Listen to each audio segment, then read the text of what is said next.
కుమారి kitchen. ఈరోజు జున్ను తయారీ విధానం చూద్దాం. దీనికి కావాల్సిన పదార్థాలు చూద్దాం.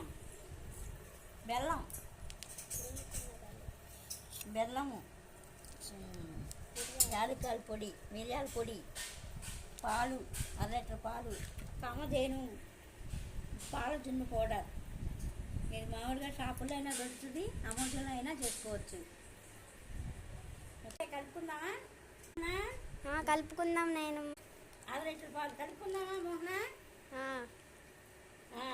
పాలు మూత తీసి ఇక్కడ పెట్టుకొని పాలు ఇందులో పోసుకొని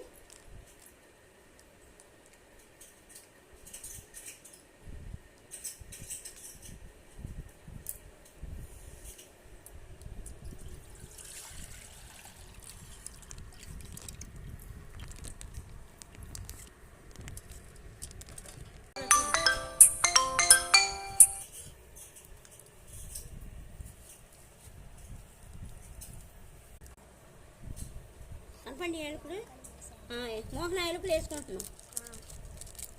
మిరియాల పొడి కూడా వేసేద్దాం.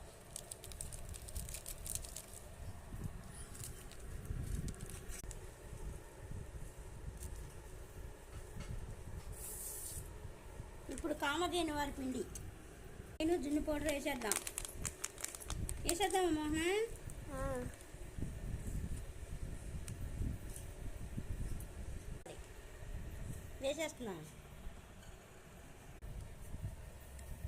వేసేస్తున్నా మోహన పౌడర్ మొత్తం.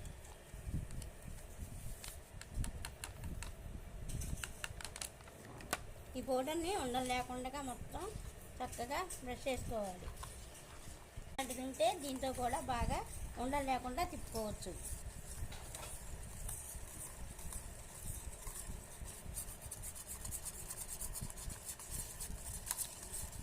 ఉండలు అనేది లేకుండా తిప్పుకోవాలి బాగా. బెల్లం కలిసేలాగా బాగా తిప్పుకోవాలి. నెక్స్ట్ పార్ట్ జున్ను ఎలా తయారైందో నెక్స్ట్ పార్ట్ చూద్దాం. Bye guys.